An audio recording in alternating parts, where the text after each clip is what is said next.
Hello. In this video, we're going to talk about some of the features you can use once you've joined a Zoom call.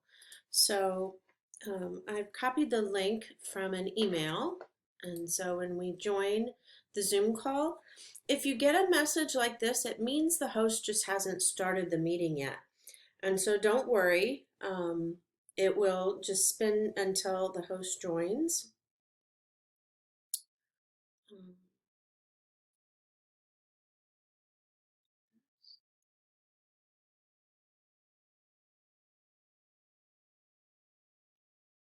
I'm starting the meeting here. And so you can see that happened automatically. I didn't click anything. Once the meeting was started, it went ahead and put me into the room. So I can click join. And then once I'm here, I'll go ahead and start my video. So once I'm here, I just want to show you some of the features once you're in here. And the other video talks about how you switch different videos and how you can mute. So first up, just the view that you see once you're in the meeting. In the upper right hand corner, there's a button you can click on. And so you have choices between speaker view, and usually the default comes in as speaker view. And then there's also a gallery view like this. So most people prefer gallery view when the room is filled with people. That's a way to see as many people or the most number of people on a page. If there's, forget how many fit on a page, but once a page gets full, there'll be an arrow right about here on your screen, or if you're in speaker view, the arrow will be on the top. It's a grayed arrow for you to go to multiple pages to see all the attendees. So be aware that you can change your view. You can also change your name here. I don't know if I can click that. Oh, I can click it. You can also use these three dots. So there's rename there, or I can go down here and click rename. So this is just the name that's displayed on the screen. So it was Eva Anderson, but when I rename it, will change that. So you can update your name. You can also mute from here. So I know in the other video, and if you're muted and you're talking, it will do that pop-up message to remind you that you're muted. You can also unmute from here. So you can keep an eye on the bottom left-hand corner to see your current status. It is standard in a meeting that if it's in a main room, that unless you're the one speaking, your mic is muted, but your video is on. If you leave the computer, if you need to leave, you're going to leave for some extended time, it is common practice to turn both the video and the audio off while you leave. So that's just some basic etiquette. So a couple other things we have here, you have these participants and this chat window. So when I am not in full screen mode, this pops up on my sidebar, and it's like a toggle. So if you click it once, you see the chat. If you click it again, it goes away. The same with participants. You click it, you'll see all the participants in the meeting.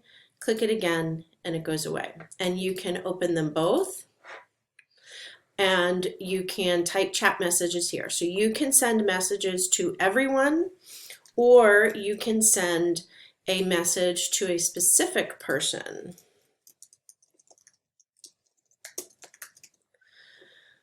So it'll let you know if you're sending it to everyone or direct. So whenever you send a chat, always check this blue bar here to make sure you're sending it to who you want to receive it is receiving it.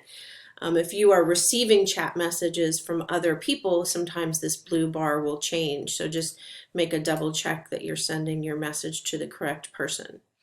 Now I'm going to make these go away. And if I go into full screen mode, and you see here I can escape to exit full screen mode. I'm thinking here you can also exit full screen, but if I'm in full screen mode, when I click the participants, it's a pop-up window. And it makes it a little more difficult because if I then click on the Zoom window this may, well, I guess it doesn't go away. It doesn't get hidden, but sometimes it can get hidden behind the window is all. And I think the chat does the same. So they're popped up and they're sort of on your screen. Again, they work as a toggle, so you can click and they will go away.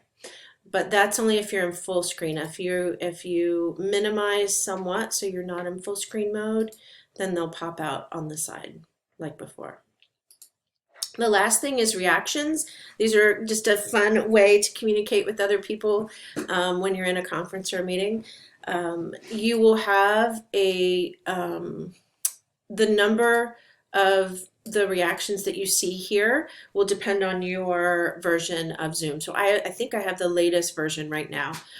And so we have all these icons at the top, and you can click and they get put next to your name like that. And when one's up there, you can click another one. So you could do little claps or anything like that during the meeting. Those are not toggles. They just go away after 10 seconds. So if I just sit here and my hand is not on the mouse, you'll see the little clappy hands go away on their own.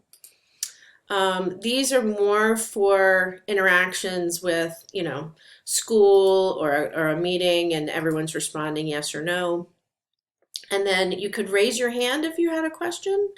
The raise hand puts you to the front of the queue. That's why it moved me over there. The raise hand, you can lower your hand after that. So the raise hand doesn't go away until you lower your hand or the host lowers your hand. So I think that's about it for the basics. Have fun with this. When you leave, if the person makes breakout rooms, it should be automatic. We're just going to do random assigned breakout rooms, but sometimes when you click leave, if you're in a breakout room, it'll give you the option to leave just the room. If you leave the meeting, it's going to close your whole Zoom. So you can leave the meeting and that would close everything. Just remember that if you have that link handy, you can just type it in again and you can join back to the meeting using that same link. So if you hit that on accident, and always join with computer audio. So that's about it. Happy Zooming.